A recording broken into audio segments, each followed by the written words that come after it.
Welcome everyone. Let us now move into our first panel session of the day on the question Digital ASEAN Market Outlook and Opportunities. What investors should know. This session will be moderated by Mr. Choong, Vice President of Investment Development MDEC, who will introduce our speaker for this session. Over to you, Mr. Hugh.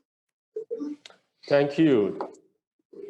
Thank you very much. A very good afternoon, everyone. Welcome to MDEC's Digital Investment Summit at Malaysia Tech Month 2020. So we are on day 2, and this particular webinar is titled Digital ASEAN Market Outlook and Opportunities, What Investors Should Know. My name is Hugh, and I'll be your moderator for this session.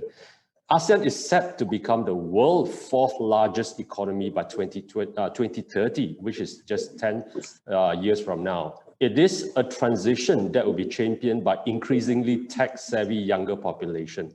ASEAN is today the hotspot for economic activities, particularly digital economy. And of course, we know that RCEP has just been signed recently too. We'll be hearing the details right after this. So sharing with us on this exciting topic will be none other than our very distinguished guest, Tan Sri Dato Dr. Munir Majid, Chairman of CIMB ASEAN Research Institute, or better known as CARI, ASEAN Research and Advocacy. CARI is an internationally recognized thought leader in ASEAN research and advocacy. Other than chairing CARI, Tan Sri is the Chairman of ASEAN Business Advisory Council of Malaysia, as well as President of the ASEAN Business Club. He is an active advocate of deeper ASEAN economic integration. I can go on and on running through Tan Sri's profile, but I will be taking up most of the time, if not all the time, on this webinar. So I'll stop here. Tan Sri Dr. Munir Majid will start off today's discussion with a presentation on digital ASEAN market, outlook and opportunity. So let's welcome Tan Sri to deliver his presentation. Over to you, Tan Sri. All right. Thank you very much, Mr. Hugh, for that introduction. Good afternoon, everyone. Let me actually begin by mentioning some headline numbers, on the ASEAN economy before we get into the nitty-gritty of the presentation on the ASEAN digital market outlook and opportunities. As Mr. Hugh mentioned, it is sort of set the economy to become the 4th largest in the world. It is at the moment the 5th largest at $3.2 trillion US. And it has eclipsed the United Kingdom as size of economy on an aggregated basis. And not just that, it is in terms of the middle class projected not just to become the 4th, as Mr. Hughes said, right? It's projected to have 65% of its population will be in the middle class. 65% middle class population. And therefore, ASEAN is good news in terms of the prospects, looking at how it is going to go.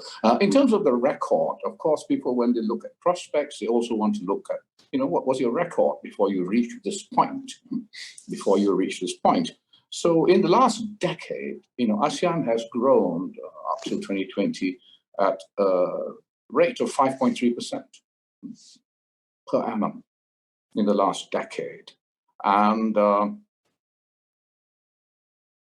however, with 2020, COVID-19, right, this year, it is expected to contract to minus 3.8%. This will be the first decline in ASEAN growth in 22 years, and that goes back to the Asian financial crisis of '98. And also with this decline, trade and investment is expected to falter, obviously, as you can expect in this COVID environment. And already you can see that the FDI inflows into ASEAN in the first quarter of this year, into the first half of this year, is about minus 13% quarter on quarter. And therefore expect some turbulence, but it will come out first among all the other economies. Some ASEAN economies are doing very well, Vietnam, for example, and Malaysia expects an upturn. Remains to be seen. Malaysia remains to be seen. But I think ASEAN has actually positioned itself in the COVID-19 crisis better than other countries in the world, than the developed countries. So, it is looking good, record-wise, prospect-wise, and facing the current problems-wise. Yeah, and therefore, it's an area worth looking at. And in terms of digital, which is our main concern today, our interest today, the internet economy in ASEAN is already $100 billion in terms of the merchandise value, the gross merchandise value. It is expected by 2030, to grow to $300 billion. That's just the internet economy, and the internet economy gross merchandise value. And then in terms of future growth of the total economy, that is spurred or driven, by particularly AI, artificial intelligence. CARI, one of the leading consulting firms in the world, sees a 1 trillion boost by 2025. So, it's growing, it's 3.2 trillion, expected to grow, become fourth largest. It's going to be a boost from AI of 1 trillion in the next 5 years. So these are all, good numbers, despite the current difficulties. I will come on later. I think there are concerns about whether this future prospect is current reality. We must make sure a future prospect is realized and not squandered. We'll come to that when we come to question time. Okay, I'll dive into the slide presentations, and they are essentially factual. If I can have the first slide, please, up. And I think slides 1, 2, 3. If you could put them up, please. Slide 1.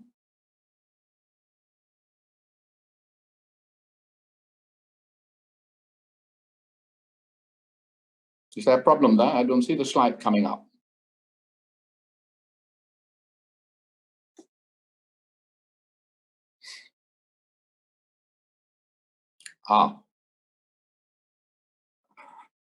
Okay, if you're having the problem there, what I'll do is okay. Okay, let's go on to slide 1 after this. Okay, this purely is digital consumers in ASEAN 6, and they're going to be 340 million digital consumers by 2025. Can we go to slide 2? Slide 2 quickly. And they will make up 69% of the ASEAN population by the end of this year. So digital consumers are big time. So then let's go to slide 3 very quickly. I'll just stop there. Okay, slide 3. I want to actually, on this slide, have you look at Indonesia in particular. Indonesia actually is really focused on the AI space, and its omnibus law, which is intended to encourage foreign investment, wants to achieve growth in the AI space, and Indonesia wants to become Southeast Asia's biggest digital economy. Again, according to CARI, the consulting firm, the AI would lead in the next decade. Okay, in the next decade, will contribute $366 billion to the Indonesian GDP in the next decade. The Indonesian GDP, as you know, is about $1 trillion now. So, in the next decade, this contribution of over 36% to the current size of the Indonesian economy through AI. And there's a national AI strategy, and they are actually focused on healthcare, bureaucratic reform, education and research, food security, mobility, and smart cities.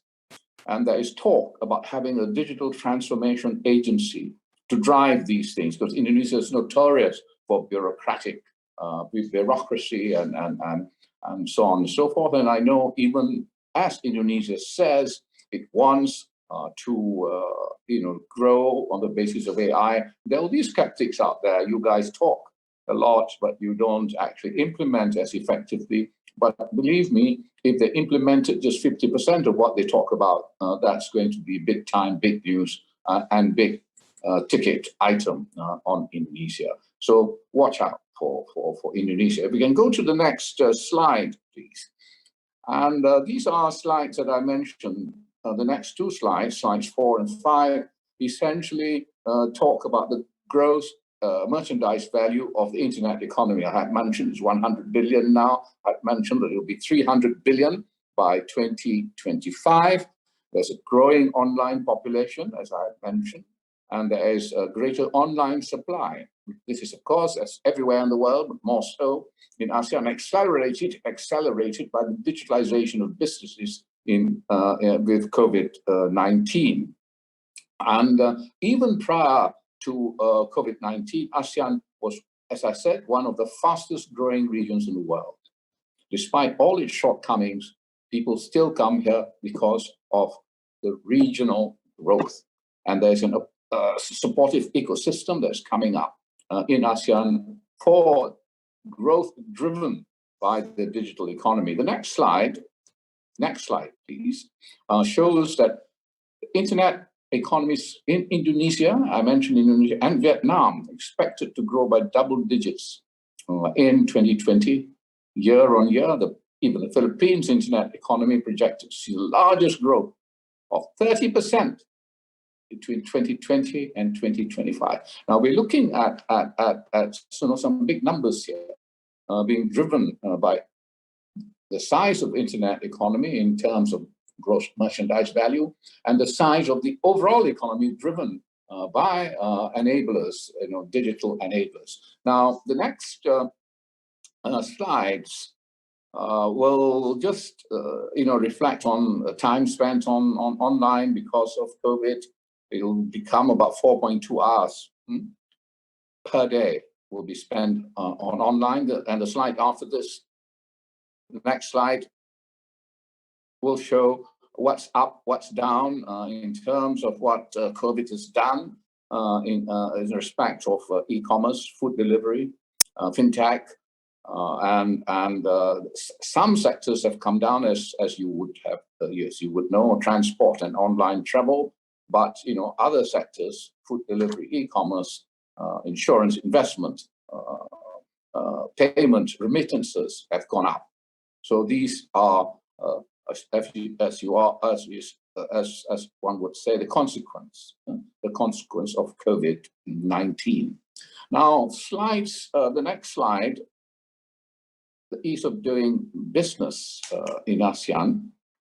The next, in fact, from slide 8 to slide 20, will tell you that ASEAN, in terms of ease of doing business for platforms, the platform economies, e-commerce platforms like Amazon, digital media platforms like YouTube, sharing economy platforms like Airbnb, online freelance platforms. This is a score of ASEAN out of a maximum of 5. And they're doing, Singapore, of course, set the highest score of the ASEAN 6 countries. But I think, take note, the others are there and thereabouts. The next slide, will in terms of ease of doing business, despite headwinds, COVID-19, the internet economy, as I said, is projected to grow. And then by 2025, internet economy, again, to grow to over 300 billion. And the main sectors driving this internet economy are e-commerce, transport and food, online travel, and online media. And the next slide, please, will show you, the next slide, the breakdown of the internet sector in ASEAN. You have e-commerce, transport and food, online travel, and online media. Now, these are facts that you can get, numbers that you can get, they can check everywhere. We'll come to interpretation later and the challenges later. Next slide, please. So this is about, how consumers are moving, into worldwide, levels of interaction with physical stores coming down.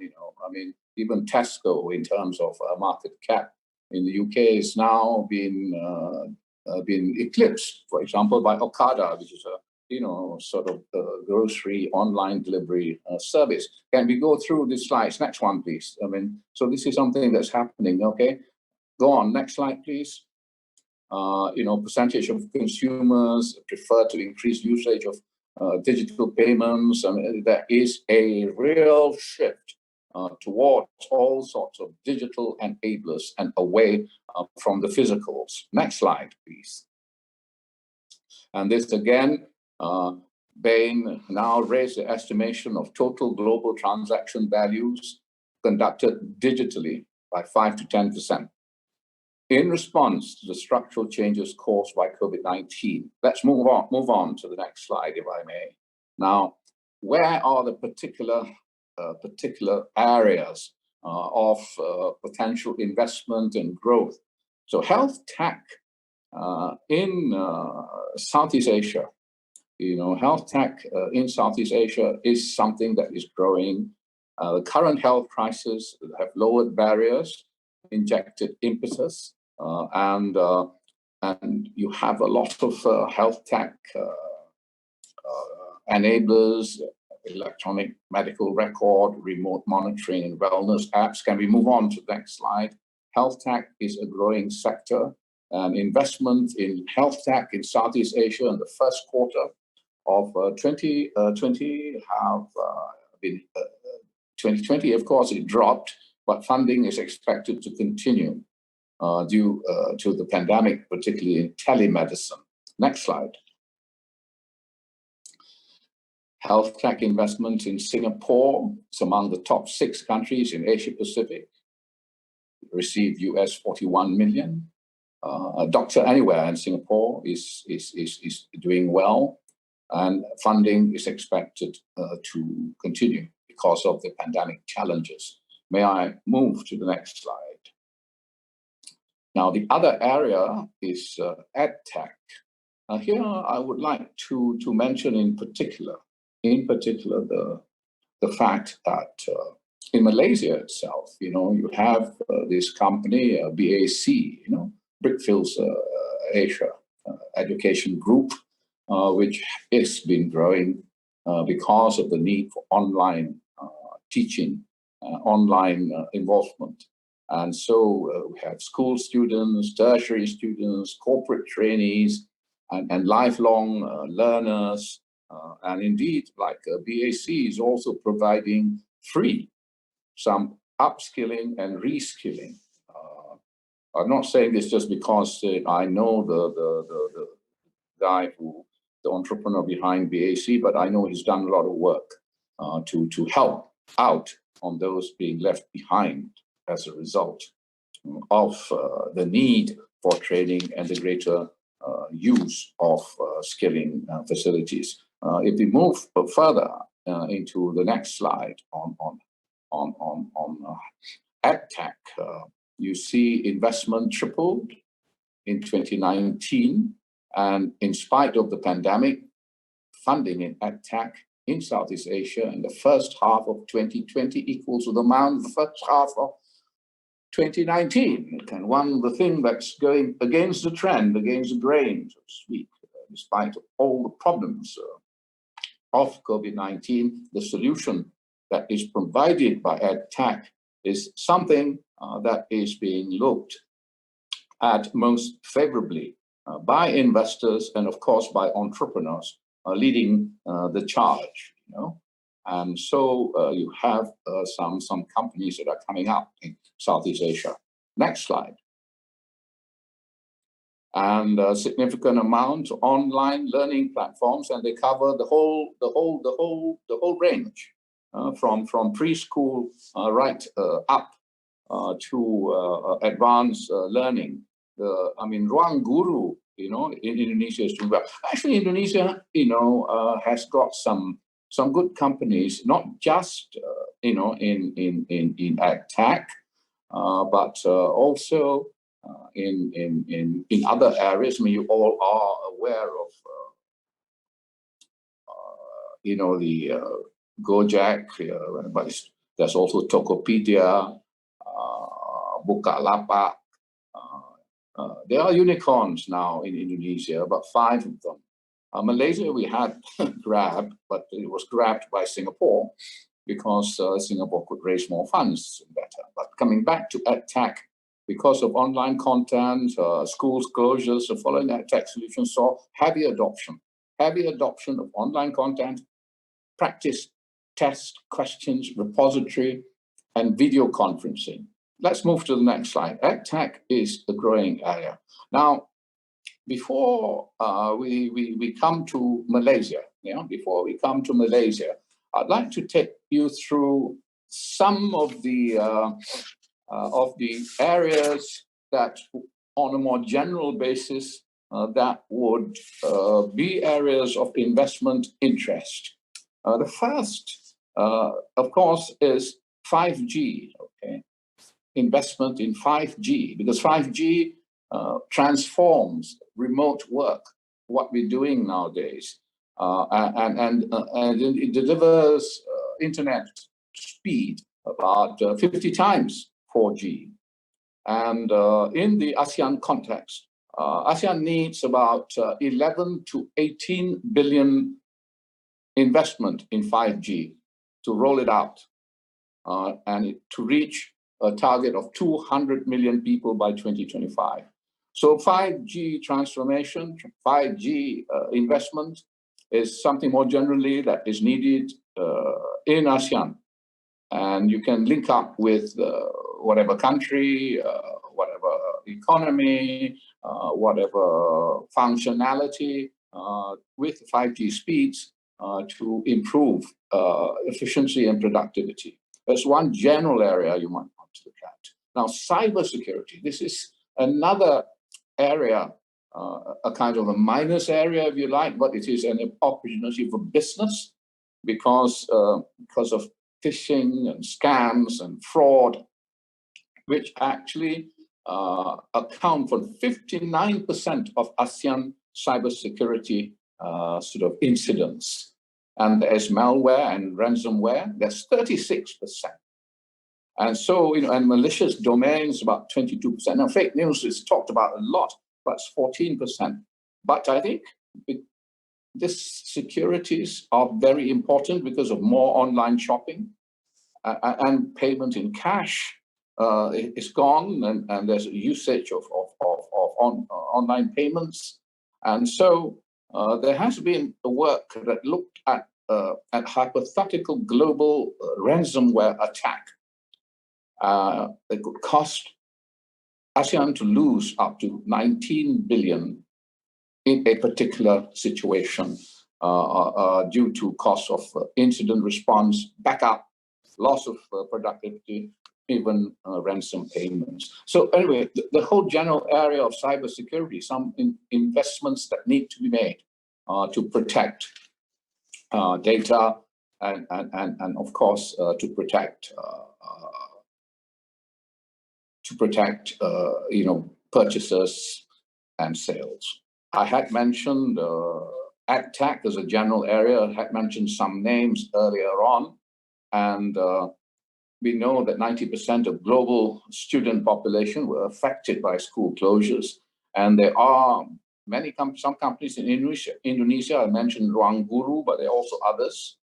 There are many in Thailand, in Malaysia. We have a Classroom. I've mentioned BAC earlier. So EdTech in general area. And then, of course, I had mentioned telemedicine in terms of the healthcare investment.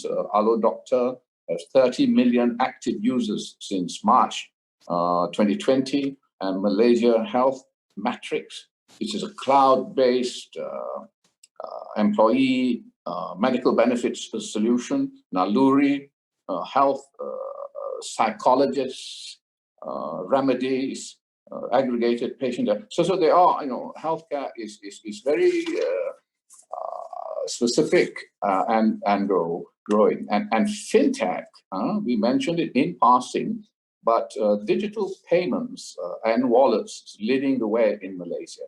And also, you notice in a number of even advanced countries, fintech is able to reach populations and societies which the traditional, of course, traditional banks were not able to reach in giving out payments of furloughs and stuff like that. And fintech is expanding, crowdfunding is expanding.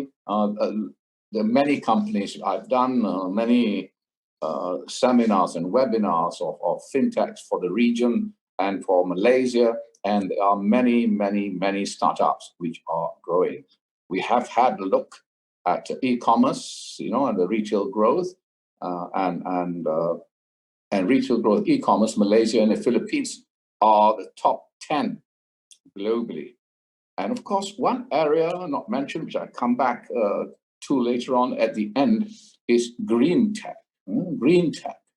And they're talking about quality growth, not just growth, not just digitally driven growth, but digitally driven growth to achieve social ends and environmental protection ends in energy, in building technology, transport, waste management, water. So there is a lot of investment that can take place in countries which ordinarily ASEAN is not really a strong suit.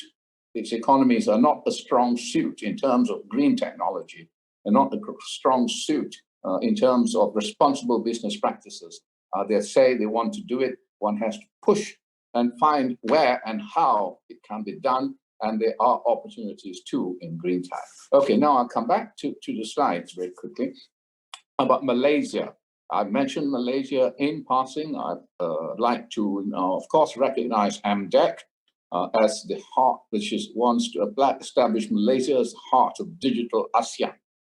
And there's a lot of competition. Let's face it, and it's not something that happens just like that. But we must accept the fact that there will be competition, but it's good to have the ambition. And MDEC hopes to achieve this ambition through nurturing of emerging global champions to thrive in 4IR, the aim of providing our shared prosperity for all Malaysians, something which I'll come back to at the end of this presentation. Okay, let's move very quickly on to the Malaysian aspiration. Next slide, please. And so Malaysia's digital economy expected to contribute 20% to the economy by 2020, with e-commerce, I mentioned it, one of the top in the world now, expected to exceed 26.7 billion in 2020. And then the growth of the Malaysian e-commerce sector, of course, is dependent on a wide pool of active mobile users. Mobility usage is very high. 91% of internet users in Malaysia searched online for a product or service to buy. And this is happening very fast in Malaysia. Let's move on to the next slide. And Malaysia's internet economy is also growing. It's expected to expand by 6% in terms of GMV between 2019 and 2020, and a further 21% in the next 5 years. Another slide, the next slide. And this is, very important to look at where it is happening. New consumers to the internet economy, the services are coming in, 36% percentage of new consumers will continue to use at least one digital service. At least one post-COVID-19 is 92%.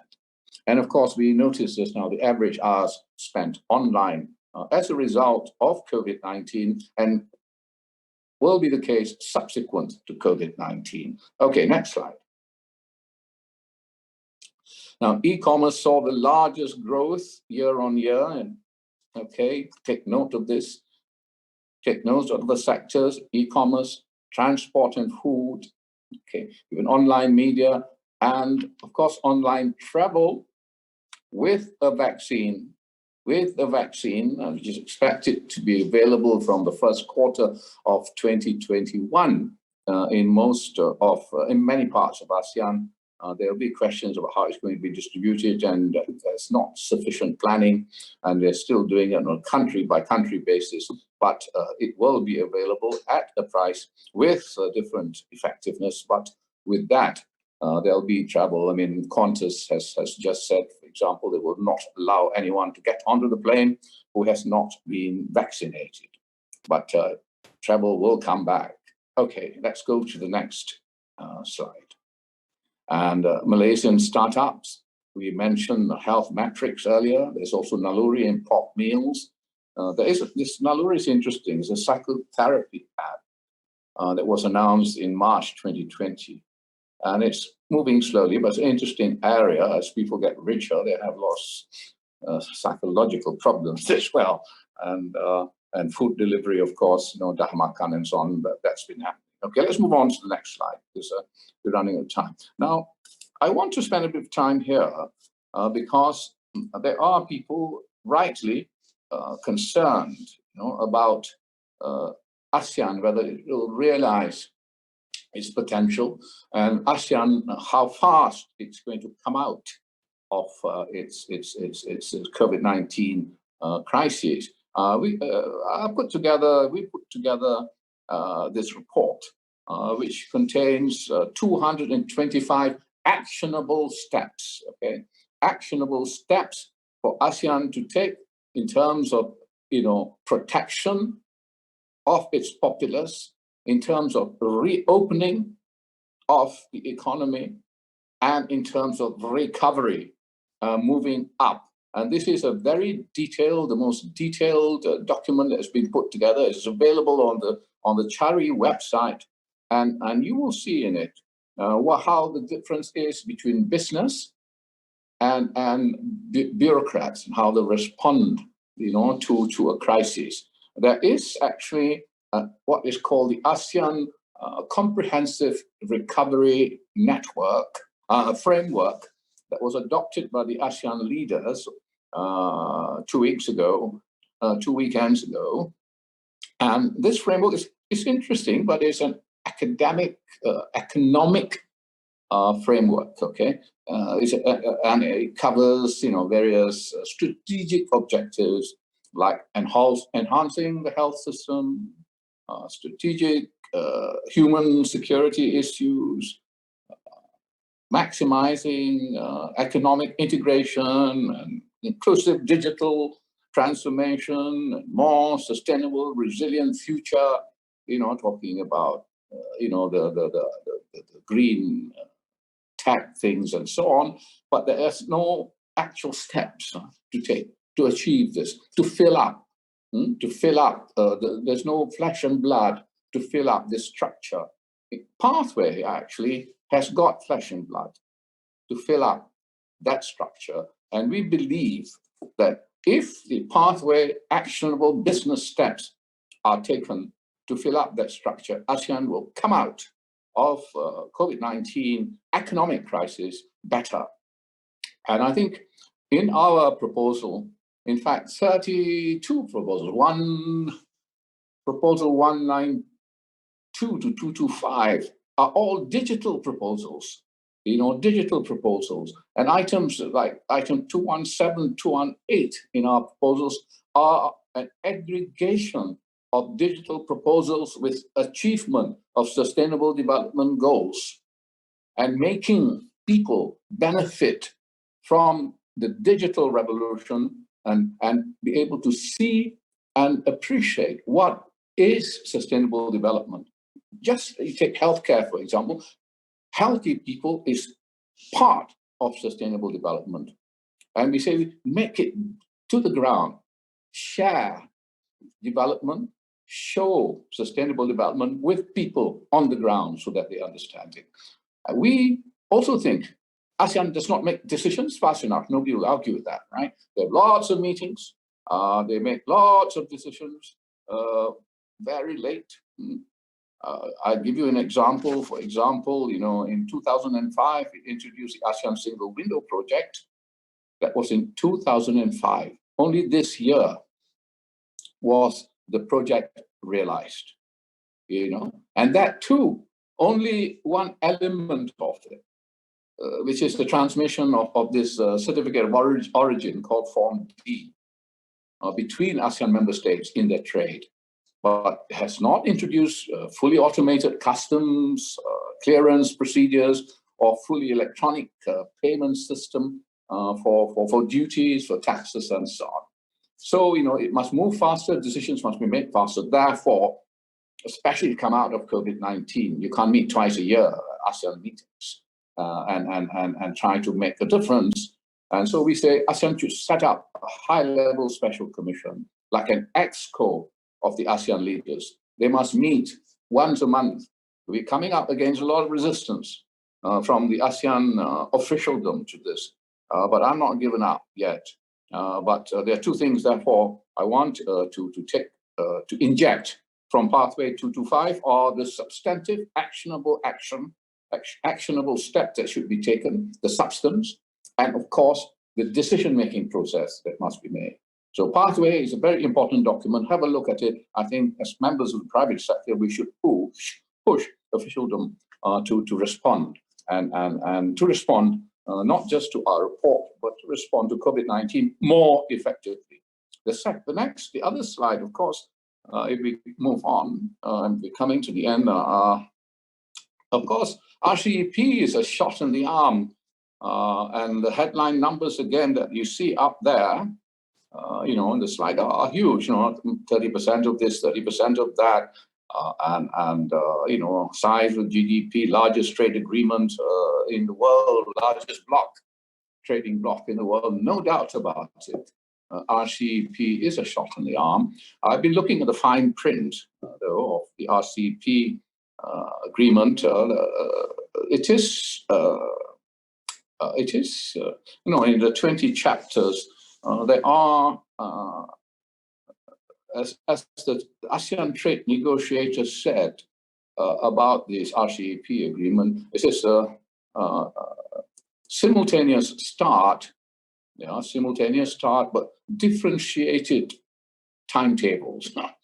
Because some countries are they going to be right onto, zero tariffs? Some countries, are they going to be right onto electronic clearance of customs procedures? There's time given for different countries, especially insofar as ASEAN is concerned. The CLMV countries, I don't know how Vietnam still manages to escape and describe itself as a relatively less developed CLMV. Cambodia, Laos, Myanmar, Vietnam, they have a different pace of meeting up and stepping up to the requirements of the RCEP agreements. And so each country has got its own annexes about its commitments to the RCEP agreement. So you have to look at it closely. But nevertheless, the overall headline impact is splendid. There's a special chapter on e-commerce, actually, in the agreement, chapter 18, I think, and look at it. It is the push for e-commerce very strong in it. It's also a special chapter, I think it's chapter 14, on SMEs, MSMEs. So, the backbone of the ASEAN economy. And there is a push to help, the SMEs come up to speed and take advantage and also protect intellectual property, even of SMEs. So, there is a great boost. And I think we should definitely look at it as a plus, but then look at the details, the fine print, and see where, it may benefit and where there might still be problems, And there is a chapter on non-tariff measures, and this is a big, big issue in ASEAN. And therefore, it's good that the RCEP addresses this issue. I remember in 2015, when the ASEAN Economic Community was launched in Malaysia, we had 5,975 non-tariff barriers and measures. 5,975. In February this year, we have 9,474. They have been going up. It must be arrested so as not to nullify, the so-called integration and greater trade between member states. The great thing about RCEP is that it is an international agreement and therefore will be binding, and there is a dispute settlement mechanism, but it's very weak. They avoid using third parties, but still there is a mechanism. But it's a binding agreement. You have countries who are in RCEP who tend to be legalistic as well. The Australians and all the Japanese. It is a good thing in the sense that this discipline of following your commitments, performing your commitments, which ASEAN makes under ATIGA, the ASEAN Trade in Goods Agreement, which it then does not adhere to. It is an agreement, but it is not pushed. It is not enforced. So perhaps the RCEP with other members, non-ASEAN, with that kind of push, that kind of enforcement, the ethic of adhering to commitments might be better improved in ASEAN, and therefore the RCEP is not just a larger market where you can have just one certificate of origin along the value chain to make sure it reaches the destination market, and that it reaches there. With different levels of tariffs, I said, but in some markets, tariffs will be very, very low, like 92% reduction in all tariffs. And therefore, it is a great story, a great boost, and therefore it is a great addition to the ASEAN story. But ASEAN's got to be careful, follow its commitments. It's also got to make careful that the other 5 member countries are nation states, China and the others. They make decisions fast. They're one country. ASEAN is 10 countries, slow decision making, no centralized decision making, no focus.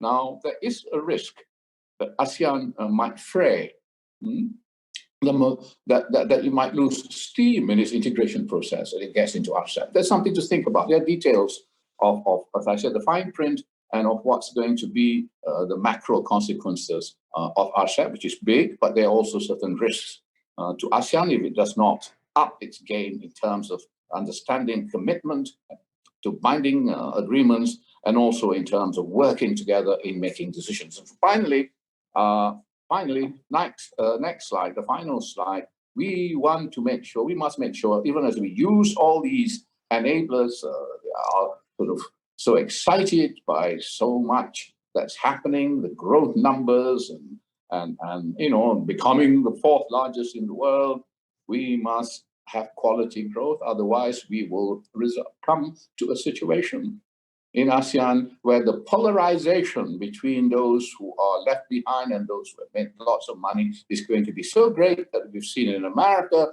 we've seen in UK, and also seen in Europe, could result in stresses to societies. Therefore, you must have sustainable development goals, you must have shared prosperity, you must protect your environment so that you do not fall into the same trap of growing well, using technology, using it well, but forgetting what is the ultimate purpose of all that.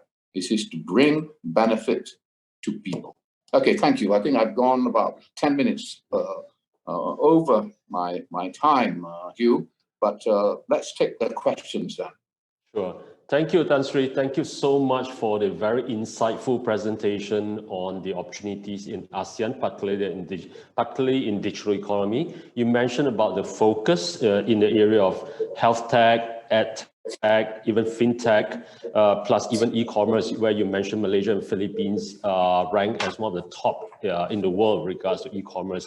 But of course, you also shared in terms of the issues and challenges that are being faced, whether at country level or even at the region, ASEAN region level, where you talk about slow decision making, the non-tariff barriers, which were supposed to come down, but instead for the last 10 to 15 years, it has actually gone up. So something to look out for. But having said that, it looks like the ASEAN digital economy has been growing.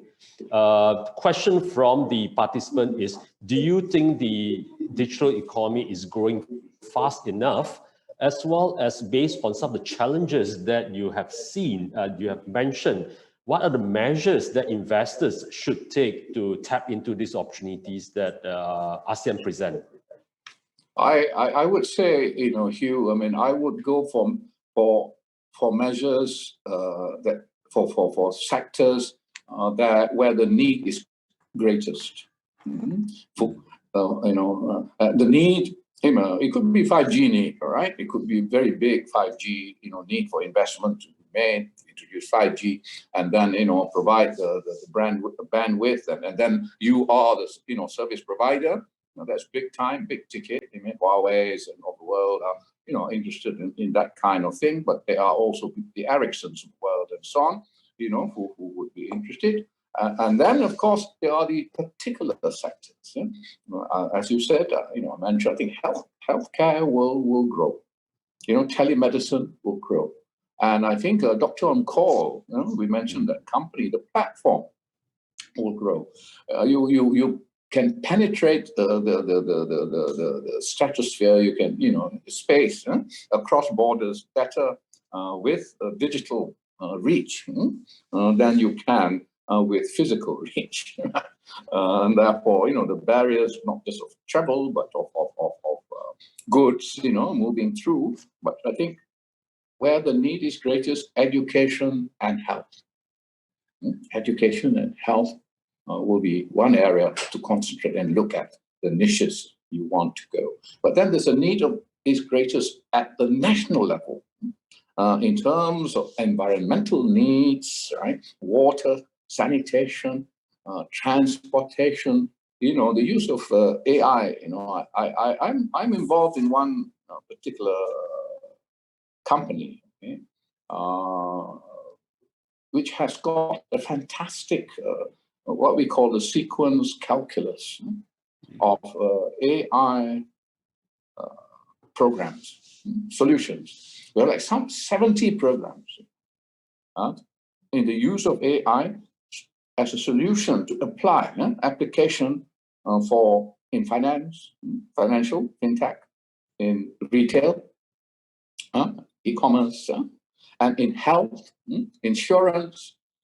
So AI is the magic wand, that can be used to apply to whatever sector you want. That in itself is also another investment area that you can sell and use. So so despite the problems, I think the question obviously says a lot of problems in ASEAN in terms of harmonization of standards and so on and so forth. But you have to concentrate on ASEAN countries, concentrate on things, interpenetrability that cannot be disturbed or stopped by the regulators. Okay, thanks. So we should not be discouraged by the challenges that you have shared, but look out for opportunities that the different country present itself. But of course, the common theme here, as what you have said, it seems to be on the artificial intelligence or AI. I think you're right in saying that AI is getting to be part of our life. And in fact, even a little phone like this have a lot of AI elements in that already. Yeah. Now, I think bring down to the question of Malaysia's aspiration to be the heart of digital ASEAN, something that is definitely of interest of us in MDEC, as well as by and large the investors who are participating in this event itself. So the question is, what are the ingredients to make Malaysia to become the leading country in ASEAN to offer high growth market opportunities for foreign and domestic investors?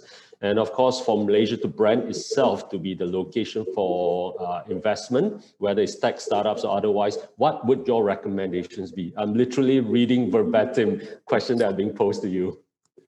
Well, I mean, the thing with Malaysia is you've had a good record. Then we've gone through a difficult time. And in fact, we are right now in a rather difficult time insofar as the political environment is concerned. So the first thing Malaysia must do is to rediscover its political stability.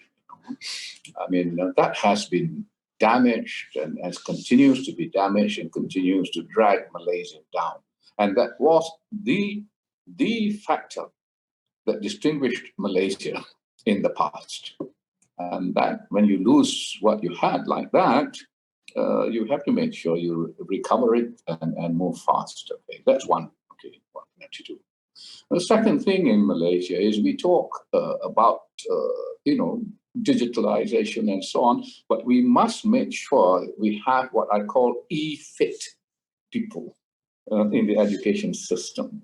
You know, you must have the technology e-fit people, and therefore we must improve on the skills and reskilling part of our not education, training. Yeah, we're talking about training. But education more generally also gives you soft skills. You must argue your case, you must make your presentations, you must sell your product, you must understand the foreigner when you're talking to him. So if you don't have soft skills, it's very difficult for you to absorb his capital and for him to value your capital, your human capital input. Therefore, education training is the next thing Malaysia better up its game on. The third thing would be policy. Now, we've had this new economic policy has been going on ad nauseum. That should be reviewed, revised, and so on. Don't make it racial. Have a new policy. We have a 12 Malaysia plan. Is a good time for it to say what we'll do in terms of, macroeconomic policy is da da da da da da da da, and avoid all this racial affiliation. Go by function, go by function, go by need, and so we must do these things. It may sound like high thing. Then of course infrastructure. You have to improve our infrastructure. That was our strength. Is our strength. English language is a soft infrastructure that we had. We must make sure we rediscover that and not lose to people like in Thailand, Vietnam, or Indonesia. They are so upping their English language skills. Whilst we have all these ethno-nationalist approach to language, which only harms Malaysia. So we must make sure, but it comes back to the first point. We have political leadership, political stability, and so on and so forth.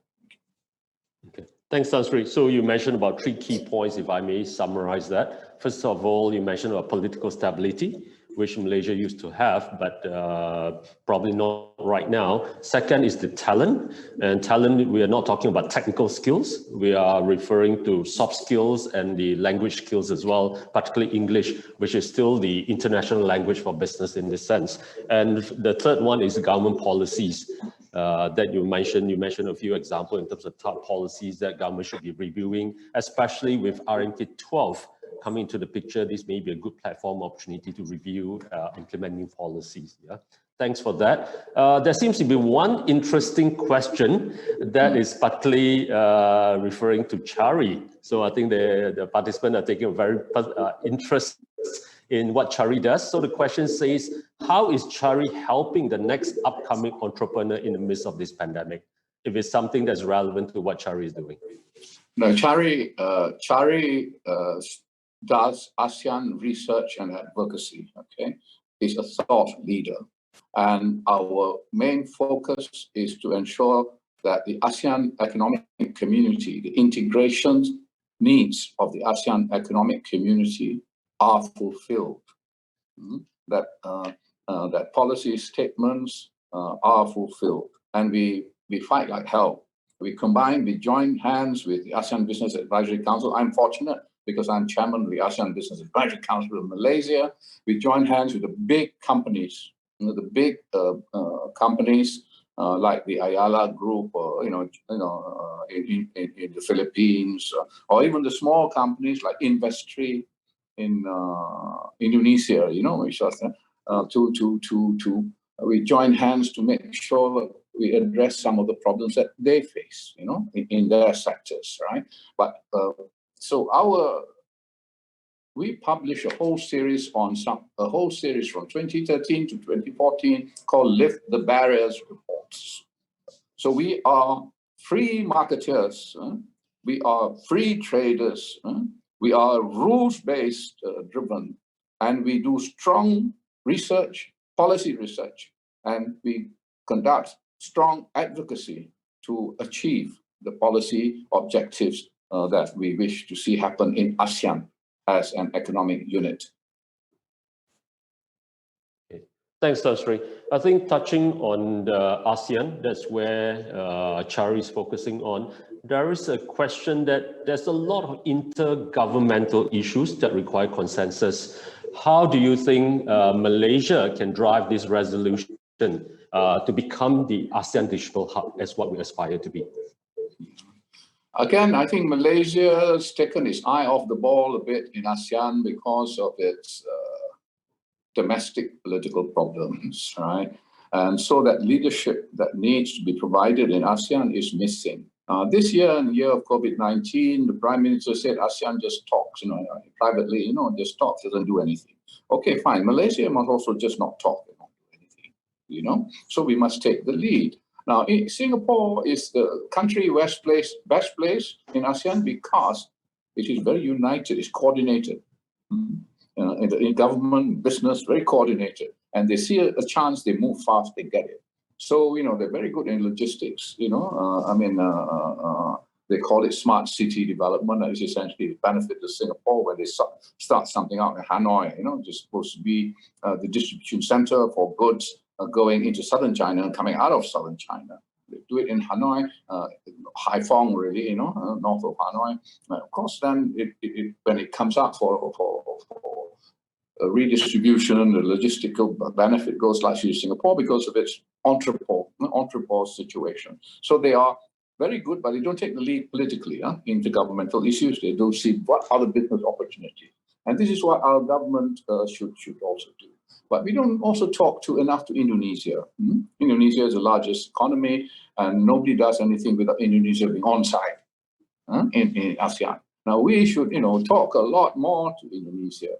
And so, particularly in terms of what I said, our pathway project, there's so many projects that can be followed through, including the decision-making structure. That Malaysia supported it in the official statements, supported the setting up the high-level special commission. But what has Malaysia done about it? Officially, at the official level. They should be more robust, more involved. Yeah, I think thanks for sharing that, Tan Sri. This will definitely be a learning for us in charting a pathway to be the heart of digital ASEAN. That's what we aspire to be. There is a question, since this is very much on ASEAN discussion as well, that there's this discussion that is asking, with ASEAN going deeper into IR 4.0, do we have any plan to establish a collaborative regional fund, as in Horizon 2020 for EU, which is nearly 80 billion euro for funding that available for the next 7 years, which is intended to accelerate research and innovation for multinational collaboration? Yeah, that's an excellent question, actually. We had talked to MDEC before. This involves a private company, okay? Large Malaysian technology company. We had spoken to MDEC before. We had spoken to the Securities Commission also, before, about setting up a technology fund, a listed technology fund, okay? In Malaysia and Singapore, listed, in Malaysia or Singapore, for ASEAN investments, okay? In technology.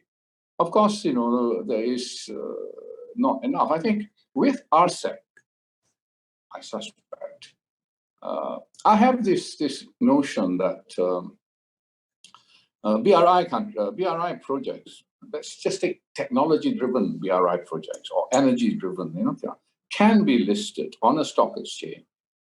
Let's say Shanghai, or let's say Hong Kong. Let's say even say Singapore is very boring as a stock exchange, actually. The PEs are, are not very, attractive. But just Shanghai, the size will be there. At the same time, to get it listed, we can introduce standards. Standards like transparency, accounting standards, sustainability into the projects, into the BRI project, which then therefore will introduce the standards often criticized that China does not bring in the BRI projects into the BRI projects. And the process gets it listed in a huge market that will help multiply more projects. So it's more project, maybe a technology project, or you can have a technology fund if ASEAN cannot set it up because it's not huge enough. Set it up at the RCEP level. Okay, thank you so much, Tan Sri. I'm very mindful of time. There are still a lot of questions coming in, but we're already at the top of the hour of 1 p.m. So any last word of wisdom, Tan Sri? I know you have been sharing a lot, we have been learning a lot, but any last word of wisdom from you regards to ASEAN as well as Malaysia? Well, I don't know if you, I think, the thing is leadership. The most important thing is leadership at every level. You're not talking government, political, and so on, but at every level, MDEC providing leadership. CARI tries to provide thought leadership, to push. So we must push. The private sector interest, even if it's limited interest, must say, this is an issue. We like to push this particular issue. Who can I relate to it to push this issue forward? And CARI is always willing to take this on. ASEAN Business Club, of which I'm the president, will take this on. We have an issue. So everyone must be a leader, to achieve our objectives of fair distribution of growth and good return on to all stakeholders. Yeah. Thank you, Tan Sri. So I think we can summarize from that is let's push together to make the digital economy a flourishing economy in ASEAN, and let's push together to make Malaysia the heart of digital ASEAN in that sense. Okay, with that, I sum up and thank you so much, Tan Sri, for your enlightening sharing. And I'm sure the participants have learned a lot from there. So I'll end the webinar here then. Thank you so much, Tan Sri. Thank you, everybody. Thank you very much Stay indeed, safe. Hugh. Yeah, stay Our safe. pleasure. Yeah, have a good day. Bye-bye. Sure. Thank you. Bye-bye. Thank you so much for the brilliant sharing, Tan Sri, Dato, Dr. Muhammad Munir, Abdul Majid, and of course, Mr. Hugh Wee Choong. We shall now take a break from our sessions and resume later at 2 p.m. Do stay with us till the next sessions or for the next sessions because they will be just as thought-provoking as the earlier sessions. Stay tuned.